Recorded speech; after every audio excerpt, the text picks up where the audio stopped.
আপনারা দেখছেন পজিটিভ বার্তা platform. Think positive, be positive. নমস্কার, পজিটিভ বার্তার পর্দায় আপনাদের আবারও অনেক অনেক স্বাগত। আমরা চলে এসেছি আবারও একটি নতুন আলোচনা নিয়ে। আমাদের সঙ্গে আজকে রয়েছে আমাদের বিশেষ অতিথি, মহিলা উদ্যোক্তা উনি একজন, এবং কিভাবে মহিলা উদ্যোক্তা হয়ে উঠলেন সেই গল্প আজকে ওনার সাথে করে নেব। আজকে অনুষ্ঠানে আছি মিতা এবং আমার সঙ্গে রয়েছে বনশ্রী দাস। তো ওনার সাথে কথা বলে নেব, আলোচনা করে নেব। তার আগে বলবো যে আমরা জানি সমাজের নারীরা শুধু আজ গৃহস্থালির কাজ করে না, তারা ব্যবসা বাণিজ্য, প্রযুক্তি, কৃষি, হস্তশিল্প, ফ্যাশন ডিজাইনার সব ক্ষেত্রেই নিজেদেরকে দৃঢ় অবস্থান গড়ে তুলেছেন। এই যাত্রা সহজ হয় না, অনেক বাধা বিপত্তি, সামাজিক কুসংস্কার, পারিবারিক চ্যালেঞ্জ পেরিয়ে আজকে এই অবস্থানে তারা পৌঁছেছেন। চলুন আজকে আমাদের মধ্যে যিনি রয়েছেন ওনার কাছ থেকে ওনার জার্নিটা শুনে নেব আমরা। তো ও পরিচয় করে নেব তার আগে ম্যাডামের সঙ্গে। নমস্কার ম্যাডাম। নমস্কার ম্যাডাম। তো পজিটিভ বার্তার প্ল্যাটফর্মে আপনাকে অনেক অনেক স্বাগত। নমস্কার ম্যাডাম, আমাকে এই পজিটিভ বার্তায় ডেকে নেওয়ার জন্য আপনাকে ম্যাডাম প্রথমে আমি অসংখ্য ধন্যবাদ জানাই। হ্যাঁ, সত্যি ধন্যবাদ। তো এরপরে পজিটিভ বার্তায় এসে প্রথমবার কেমন লাগছে আপনার? মানে কি বলবো, একটা আলাদা একটা অনুভূতি আমি পাচ্ছি, খুবই ভালো লাগছে। আর আমি চাই আমার এই পজিটিভ বার্তা আসার যে ভিডিওটুকু যারাই দেখেন তারাও যেন অনুপ্রাণিত হয়ে সেই পজিটিভ বার্তায় আসে, আমি সেটাই চাই। হ্যাঁ, ভালো। তো পজিটিভ বার্তা এই যে কথাটা, এই কথাটার মধ্যেই পজিটিভিটি লুকিয়ে আছে এবং পজিটিভিটির সঙ্গে আমরা চলতে চাই। সেটাই উদ্দেশ্য আমাদের এবং লক্ষ্য, এবং সমাজকে ইতিবাচক ভাবনা আপনাদের মতো গুণী মানুষদেরকে এনে সেই পজিটিভ ভাবনাগুলোকে সমাজের মধ্যে ছড়িয়ে দিতে চাই, এবং যে আমাদের আগামী প্রজন্ম আছে সেই আগামী প্রজন্ম যাতে একটা সুস্থ পৃথিবী তাদেরকে উপহার দিতে পারি, সেই লক্ষ্যই আমাদের। তো এর মধ্যেই আপনার কাছ থেকে জেনে নেব যে আপনি তো একজন মহিলা উদ্যোক্তা। তো মহিলা উদ্যোক্তা হওয়ার যে জার্নিটা সেটা আপনার কাছ থেকে একটু শুনে নেব। ঠিক আছে ম্যাডাম, বলছি। এই মহিলা উদ্যোক্তার পেছনে যে আমার জার্নিটা করতে পারো না, আমি প্রথমত আমি ফেসবুকে ছোটোখাটো একটা ছবি দিতাম বা পোস্ট করতাম, এগুলো আমার মানে ভালো লাগে, বলতে পারো যে এটা একটা আমার হবি। তো করতে করতে একদিন হঠাৎ আমার এক বান্ধবী আমার ফেসবুকটা দেখলো, দেখার পরে বলল যে তুই তো এখন দেখলাম ছবি দিস, ভিডিও করিস, ঠিক আছে তুই, আমি তোকে একটা খবর দিই। এখানে তো শান্তিনিকেতন মেডিকেল কলেজ, যেটা রানীর খামারে অবস্থিত, সেখানে তুই যদি এখানে মানে গিয়ে ভর্তি হোস বা যাস, তখন তুই সন্ধ্যার সময় একটা ক্লাস আছে, সেই ক্লাসটা তুই অ্যাটেন্ড কর, তাহলে তুই দেখবি এটার থেকেও তুই খুব মানে আনন্দ পাবি বা অনেক কিছু একটা তুই করতে পারবি। ওটা তুই ঠিক আছে, তুই ফেসবুকে একটা কাজ করছিস, ওটা তুই রাখ, তার পাশাপাশি তুই যদি ওই কাজটা করতে পারিস তাহলে তুই নিজেই দেখবি যে কিছু একটা করতে পারছিস। কারণ আমরা মহিলারা ঘরে বসে থাকি, ঠিক আছে, মানে আমিও মনে করেছি যে ঘরে বসে থাকি, আমাদের বাচ্চা থাকে, হাজবেন্ড থাকে, তাদের যে পড়াশোনা করা, ঘরের সংসার কাজ, তারপর আমরা এক একটা সময় যখন থাকি আমাদের মাইন্ডটা সত্যি আমাদের কিন্তু ঠিক থাকে না। হ্যাঁ, তাহলে তোর ওই জিনিসটাও আমার মতে মানে ঠিক থাকবে। তখন আমি ভাবলাম ঠিক আছে, আমার বান্ধবীও যেহেতু বলছে আর আমার মাইন্ডও যেহেতু ঠিক আছে, আমি একদিন যাই। যাওয়ার পরে বা না, আমি প্রথমে 2-3 দিন আমি অনলাইনে ক্লাস করেছি, এত ভালো লাগলো, মানে কি বলবো, সঙ্গে সঙ্গে আমি বান্ধবীকে ফোন করেছি যে তুই আমাকে এত একটা সুন্দর মানে প্ল্যাটফর্ম গিফট করেছিস, আমি তোকে ভাষা দিয়ে মানে বোঝাতে পারবো না। আমি সামনের দিন যাচ্ছি, ক্লাস করব। তো আমি এখানে রানীর খামারে যাই, আমাদের মানে কলেজ থেকে বাস দেওয়া হয়, 8টার সময় বাসটা আছে, আবার ফেরে 2টোর সময় ক্লাস করি, মানে ভীষণ একটা আনন্দ, মানে কি মনে যাচ্ছে কলেজ লাইফে ফিরে, কলেজ লাইফে। হ্যাঁ, যেটা বলতে চেয়েছেন ম্যাডাম এটাই, মানে মনে হচ্ছে যে কলেজ লাইফে আমি চাই মানে প্রত্যেকটা মহিলা যদি ওই প্ল্যাটফর্মে যায়, সত্যি ডাক্তারের কোনো প্রয়োজন হবে না। প্রত্যেকটা মানুষের টাকা থাকলেও তাদের মধ্যে মানসিক অশান্তি থাকবে, অশান্তি ছাড়া কিন্তু থাকে না। তাই আমার মানে এই আমার জার্নি, এই কারণে আমি মানে মহিলা উদ্যোক্তার মধ্যে আমি প্রবেশ করেছি, আর আমি চাই প্রত্যেকটি মহিলা যাক। ঠিক। তো যদি কেউ যেতে চায় কিভাবে যাবে, যদি একটু দর্শকরা যারা যেতে চায় বা যারা মহিলা উদ্যোক্তা হতে চায় তাদেরকে আপনি কি অ্যাডভাইস দেবেন, কিভাবে যাবে সেখানে? সেখানে কিভাবে যাবে, যারা আমার ভিডিওটুকু যারা দেখবে তারা আমার ফেসবুক একটা আছে যে বনশ্রী দাস করে, সেখানে আমাকে মেসেঞ্জারে নক করতে পারে, বা আমি যাদের সঙ্গে আমার বান্ধবী হোক, আমার আত্মীয় পরিজন হোক, তাদেরকে আমি অ্যাডভাইস দেব যে তোমরা এটা করো, এটা করে দেখো কি হয়। খুব ভালো একটা প্ল্যাটফর্ম, এটা নেওয়া দরকার। আমাদের সংসারের কাজের পাশাপাশি এগুলো আমাদের জীবনে একদম মানে 100% প্রয়োজন। বাঁচতে হলে আমাদের এগুলো দরকার। শুধু সংসারের মধ্যে থেকে অনেক সময় একাকিত্ব থাকলে মাইন্ড থাকে না, যাওয়া দরকার। আমি ভাবে যতটুক পারি আমি আমার সামনের লোকদের এরকম ভাবে আমি পজিটিভ বার্তাটা। কিভাবে যোগাযোগ করবে সেইখানে, যে আপনি যেভাবে যোগাযোগ করে ওখানে গেছেন এবং ক্লাস করছেন, তারা কিভাবে যোগাযোগ করবে? যখন আমার সাথে যদি আমার ফেসবুক বনশ্রী দাস করে সেখানে যদি বলে, তখন তাদেরকে আমি নিজে ম্যাডামের সাথে কথা বলে, শামিমা ম্যাডাম আছে, আমাদের শ্রদ্ধেয় মলয়পীঠ স্যার আছে, বিশেষ করে তো শামিমা ম্যাডাম ক্লাসটা করে ম্যাডামের সাথে কথা করা বলবো, আর বলবো যে অনলাইনে ক্লাসটা যাতে জয়েন করে। তো 2-1 দিন ক্লাস জয়েন করার পরে আস্তে আস্তে ধীরে ধীরে আশা করি বুঝে যাবে।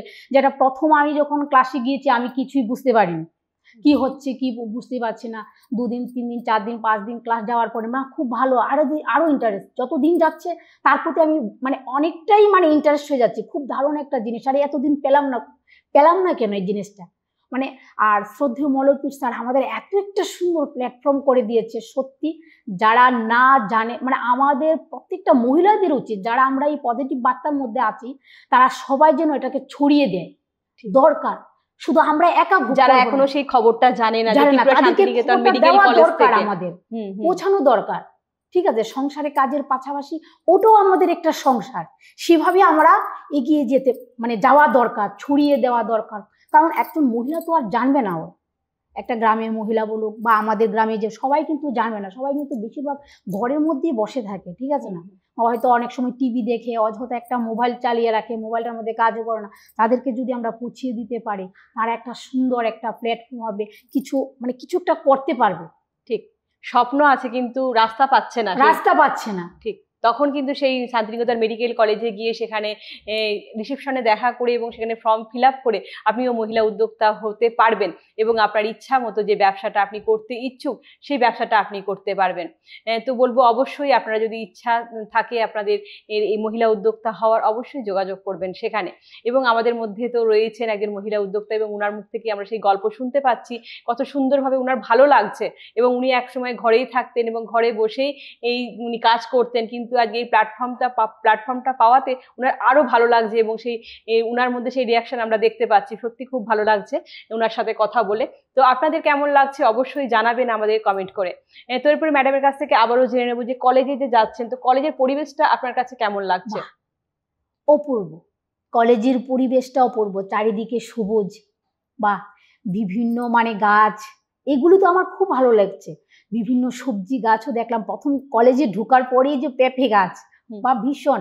কলেজে যাওয়ার পরে সকালবেলা আমাদের খাবারের ব্যবস্থা করে রেখেছেন, সকালে যেয়ে আমরা টিফিন করে, তারপর আমাদের লিটন স্যার এত সুন্দর ক্লাস করায়, সত্যি ভাষা নেই। একটা আলাদা মনে হচ্ছে কলেজে স্যার আমাদের বোঝাচ্ছেন। স্যার যদি আমার ভিডিওটুকু দেখে থাকে, আমি স্যারকে এই ভিডিওর মাধ্যমে অসংখ্য ধন্যবাদ জানাই। স্যারে যে খুব সুন্দর করে ক্লাসটা করে, মেটাভার্সের ক্লাসটা করে। তো এই মেটাভার্সের ক্লাসটা করতে কেমন লাগছে এবং মেটাভার্সটা কি আপনার কাছ থেকে একটু জেনে নেব। মেটাভার্স ক্লাসটা আমরা যেমন মোবাইলে সবকিছু দেখতে পাই, ওটার মধ্যে একটা মোবাইল চালানোর মতনই একটা আছে, দিলাম, সামনে সবকিছু দেখতে পেলাম, একদম মনে হয় নিজের কাছে আছে। তারপরে সেই মেটাভার্সের দ্বারা তারপর আমরা গিয়ে কম্পিউটার ক্লাস করি। স্যারে খুব সুন্দর করে ক্লাসগুলো করে, স্যারকে অসংখ্য ধন্যবাদ। হ্যাঁ, এই মেটাভার্সটা সত্যি এমন একটা ডিভাইস যেটা কিনা আমরা দূরের জিনিসকে আমরা চোখের সামনে সেটা পেয়ে যাই, এবং আমরা যারা অক্ষম আর্থিকভাবে বলবো শারীরিকভাবে, সেই মেটাভার্সের সাহায্যে আমরা দূর দূরান্তে যেতে পারি। এবং হয়তো আমার ঘরে বসে আমার এখন ইচ্ছা করছে যে কেদারনাথ যাব বা বদ্রীনাথ যাব বা বিদেশের কোনো একটা জায়গায় আমরা সেখানে ঘুরতে যাব, আমরা কিন্তু এই মেটাভার্সের সাহায্যে আমরা মনে হবে যেন আমরা সেই স্থানে আমরা চলে এসেছি এবং সেই স্থানগুলোকে চোখের সামনে দর্শন করছি, এমনই মনে হবে। যারা এই মেটাভার্সটা দেখছেন এবং যারা ইউজ করছেন তারাই বলতে পারবেন সত্যি অপূর্ব একটা ডিভাইস এটা। তো এছাড়াও আরো বলবো যে ম্যাডামের কাছ থেকে আরো জানবো যে মহিলা উদ্যোক্তা যারা হতে চায় তারা তো ঠিক আছে হচ্ছেন, এবং যারা হয়নি এখনো বা মহিলারা সত্যি আজকের সমাজে অনেকটা পিছিয়েও আছে, এখনো পর্যন্ত একদম শিক্ষিত একদম ঠিক। সমাজ হয়েও কিন্তু অনেকে মহিলারা পিছিয়ে আছেন। তো সেইখান থেকে বলবো, আসলে কি সমাজে এখনো মহিলাদের আমাদের এগিয়ে আসা দরকার বা বেরোনো দরকার? একদম 100% এগিয়ে আসা অবশ্যই দরকার। প্রত্যেকটা মানুষ, মহিলাকে নিজের পায়ে দাঁড়ানো দরকার। হাসব্যান্ড কি করলো, পরিবার কি করলো, এটা তো দেখেই নি। কিন্তু প্রত্যেকটা মহিলাকে নিজের পায়ে দাঁড়ানো দরকার, 100% দরকার আমি মনে করি। এবং আমি সেই কারণেই এই প্ল্যাটফর্মে নেমেছি। ঠিক, এবং সেটা হবে পজিটিভিটির সঙ্গে। সেটা অবশ্যই পজিটিভ ইতিবাচক একদম ভাবনা নিয়ে একদম যাতে একদম এগোই, এবং আপনাকে দেখে যাতে কেউ শেখে যে না, উনি তো বেশ সুন্দর কাজ করছেন, উনাকে দেখে কেন আমি পারি না, আমিও করব এরকম একটা কাজ, এরকম ইতিবাচক ভাবনার মধ্যে দিয়ে আমি কাজ করব। বলবো যে আপনারা অনেক সময় দেখি যে আমরা মহিলারাই অনেক সময় মহিলাদের শত্রু হয়ে উঠি। হ্যাঁ, হ্যাঁ তো একদম এই ব্যাপারটা সত্যি আমাদের সমাজকে কলুষিত করছে। হ্যাঁ। সেই জায়গাটা যাতে না হয় সেটা আমরা চেষ্টা করব যে আমাদের আগামী ভবিষ্যৎ সেগুলো কি শিখবে। ঠিক আছে, তো সেই জায়গা থেকে বলবো যে আমাদের ভবিষ্যতের কথা ভেবে আমরা নিজেরা সবসময় ইতিবাচক ভাবনা ভাববো, ইতিবাচক দেখবো এবং ইতিবাচকের সঙ্গে থাকবো। ধন্যবাদ। তো আবারও ম্যাডামের কাছে আসবো, যে আমাদের যে গত 5th জুন, 5th জুন যে গাছ লাগানোর যে একটা প্রকল্প, বিশ্ব পরিবেশ দিবস ছিল, সেই দিনকে উপলক্ষ করে আমাদের যিনি কর্ণধার আছেন ডক্টর মলয় পীর স্যার, উনি উদ্দেশ্য করেছেন যে 1 বছরে আমরা 1 কোটি গাছ লাগাবো, এবং সেই বার্তা নিয়ে বা সেই উদ্দেশ্যকে সঙ্গে নিয়ে আপনারা কিভাবে কাজ করে চলেছেন সমাজের বুকে, সেটা আপনার কাছ থেকে একটু শুনে নেব। হ্যাঁ, তো ম্যাডাম যেটা স্যার, শ্রদ্ধেয় মলয় পীর স্যার ঠিক আছে 1 কোটি গাছ লাগাবেন।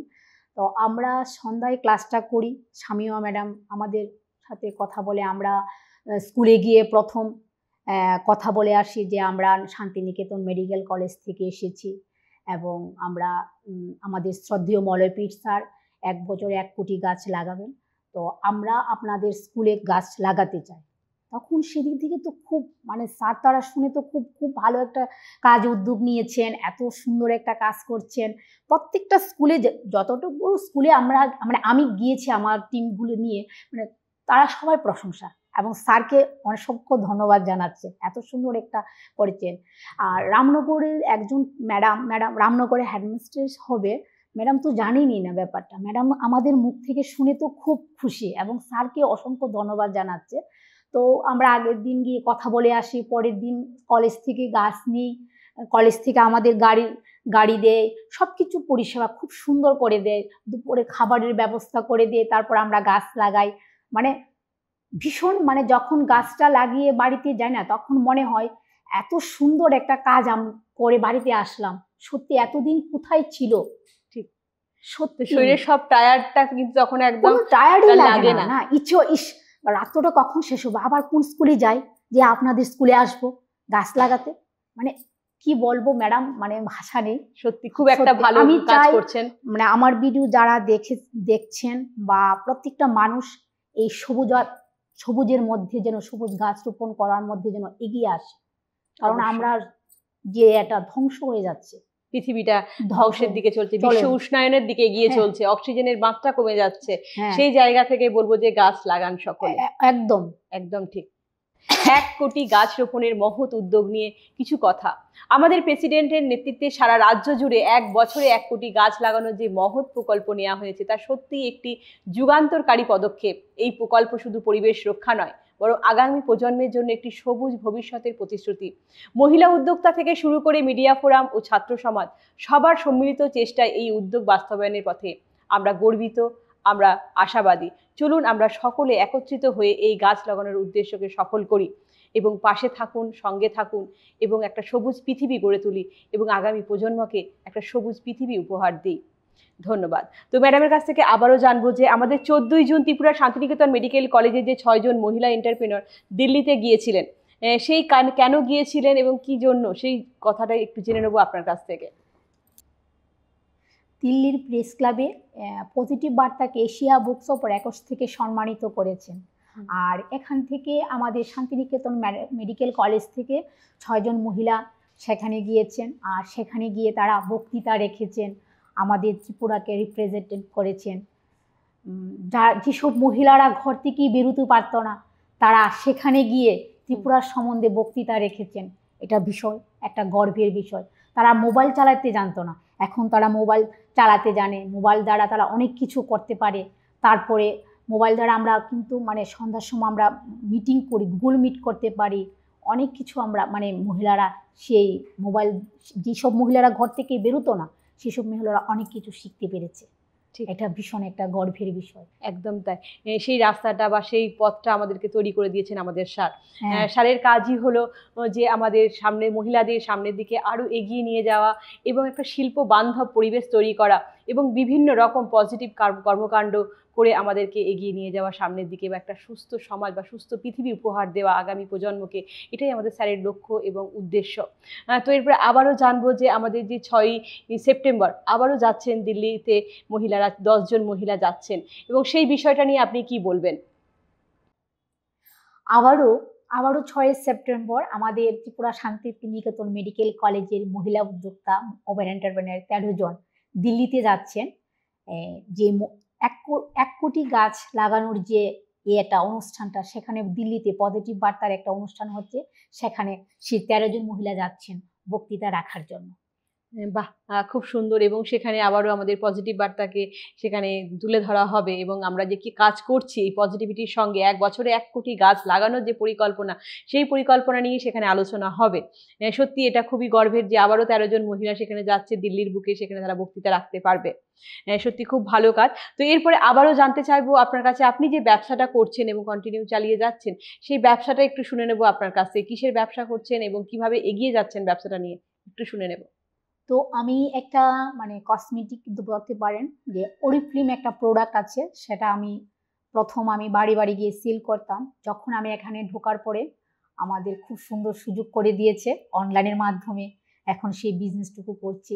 আশা করি এখন সামনে আরো সুন্দর করে ভালো করে আমি কাজটা এগিয়ে নিয়ে যেতে পারবো এই পজিটিভ বার্তার এই শান্তিনিকেতন মেডিকেল কলেজে গিয়ে। বাহ! তাহলে আপনি তো একটা বলবো খুব ভালো একটা প্ল্যাটফর্ম একদম। পেয়েছেন, এবং সেখানে গিয়ে সেই আপনার পেজ সাথে সাথে খুলে আমি বিজনেসটাও চালাতে পারছি। চালাতে পারছেন। হ্যাঁ। সত্যি খুব ভালো লাগছে, সত্যি আপনিও খুশি এই জন্য, সেটা বোঝাই যাচ্ছে। তো এরপরে আপনার যে ব্যবসাটা করছেন সেটা ভবিষ্যৎ কি ভাবছেন? সেটার ভবিষ্যৎ আশা করি মানে ভাবছি যে কোনো একটা কিছু এটার পাশাপাশি এটাকে আমি এগিয়ে নিয়ে যাব। অনলাইনের মাধ্যমে যখন আমি ভিডিওগুলো আপলোড করব, দেখবে, মেসেজ করবে, তারপরে আমি প্রোডাক্ট সেল করব। এটার মধ্যে আমি আশা করি আমি ভালো একটা রেজাল্ট পাবো। তো স্বপ্ন যেটা সেটা হ্যাঁ, পূর্ণ এটা হবে। আশা তো রাখি। ঠিক। ধন্যবাদ আবারও। তো এরপরে আবারও জানতে চাইবো আপনার কাছ থেকে যে ইন্ডিয়া বুক অব রেকর্ডস এবং এশিয়া বুক অব রেকর্ডস, তারপরে আবার ওয়ার্ল্ড বুক অব রেকর্ডস এ যে ত্রিপুরা শান্তিনিকেতন মেডিকেল কলেজের নাম উঠে এসছে, এটা কি কারণে উঠে এসছে সেটা একটু আপনার কাছ থেকে জেনে নেব। এই বছরেই এই প্রথম বছর 21টা স্টেট থেকে আমাদের শান্তিনিকেতন মেডিকেল কলেজে এসে ছাত্রছাত্রীরা 150 জন ছাত্রছাত্রী ভর্তি হয়েছে। এটা ভীষণ একটা গর্বের বিষয়। আর আগে আমরা মানে ডাক্তার পড়তে গেলে আমরা ত্রিপুরার বাইরে যেতাম, কিন্তু এখন ত্রিপুরার বাইরে থেকে লোক আসছে এখানে আমাদের ত্রিপুরার মধ্যে। এটা ভীষণ একটা গর্বের বিষয়। এই কারণেই world book of records, Asia book of records, এগুলি থেকে তাদের সম্মানিত করা হয়েছে। ঠিক, শান্তিনিকেতন মেডিকেল কলেজ এই কারণে স্বীকৃতি পেয়েছে world book of records, India book of records এবং এশিয়া বুক অব রেকর্ডস থেকে। খুব ভালো লাগলো ম্যাডাম আপনার সাথে কথা বলে। তো এরপরে ম্যাডামকে জানাবো অসংখ্য অসংখ্য ধন্যবাদ, কারণ আমরা অনুষ্ঠানের একেবারে শেষ পর্যায়ে চলে এসেছি ম্যাডামের মূল্যবান সময় পজিটিভ বার্তার প্ল্যাটফর্মে দেওয়ার জন্য। তো খুব সুন্দর ম্যাডামের কাছ থেকে শুনতে পেলাম এবং খুব ভালো লাগছে কথা বলে। তো এরপরে ম্যাডামের কাছ থেকে জেনে নেবো যে ম্যাডাম, মহিলা উদ্যোক্তা ছাড়া পাশাপাশি কি কিছু করা হয়? কিছু করা হয় বলতে আমি কবিতা বলতে খুব পছন্দ করি। আর তেমন কোনো টিচার আমার নেই, আমার শিক্ষক আমার মাই বলতে পারেন। তো এটা তো খুবই ভালো কথা যে মা হচ্ছে মা আমার মাই গুরু। হ্যাঁ, একদম সত্যি এটা খুব গর্বের, এটা মা যে মানে আমাদের কবিতার গুরু যেটা মা, সেটা সত্যি আমাদের কাছে খুব গর্বের। তো এইভাবেই তাহলে যদি একটা কবিতা আমাদের মধ্যে আপনি শোনান, তাহলে শুনে নেব ম্যাডামের কাছ থেকে একটি ছোট্ট কবিতা। তো আমি রবি ঠাকুরের একটা কবিতা, নির্ঝরের স্বপ্নভঙ্গ, এটা মায়ের কাছ থেকে শেখা। জানি না অনেকদিন যাবৎ করছি না, কতটুকু বলতে পারবো। কবিগুরু রবীন্দ্রনাথ ঠাকুরের নির্ঝরের স্বপ্নভঙ্গ। আজি প্রভাতে রবির কর, কেমনে পশিল প্রাণের পর, কেমনে পশিল গুহার আধারে প্রভাত পাখির গান, না জানি কেন রে এতদিন পরে জাগিয়া উঠিল প্রাণ, জাগিয়া উঠেছে প্রাণ, ওরে উথলি উঠেছে বাড়ি। ওরে প্রাণের বাসনা প্রাণের আবেগ রুধিয়া রাখিতে নারী। থর থর করি কাঁপিছে বোধর, শিলা রাশি রাশি পড়িছে খসে, ফুলিয়া ফুলিয়া ফেনিল সলিল গরজি উঠেছে দারুণ রসে। হেতাই হোতাই পাগলেরই প্রায় ঘুরিয়া ঘুরিয়া মাতিয়া বেড়াই, বাহিরেতে চাই দেখিতে না পাই কোথায় কারার দ্বার। কেন রে বিধাতা পাষাণ হেন চারিদিকে তার বাঁধন কেন, ভাঙরে হৃদয় ভাঙরে বাঁধন সাদ্রে আজিকে প্রাণের সাধন। লহরীর পরে লহরী তুলিয়া আঘাতের পর আঘাত কর। মাতিয়া যখন উঠেছে পরাণ, কিসের আধার কিসের পাষাণ। উথুলি যখন উঠেছে বাসনা, জগতে তখন কিসের ডর। আমি ঢালিব করুণা ধারা, আমি ভাঙ্গিব পাষাণ কারা, আমি জগত প্লাবিয়া বেড়াবো গাহিয়া আকুল পাগল পাড়া। কে সেলাইয়া ফুল কুড়াইয়া রামধনু আঁকা পাখা উড়াইয়া, রবির কিরণে হাসি ছড়াইয়া দিবরে পরাণ ঢালি।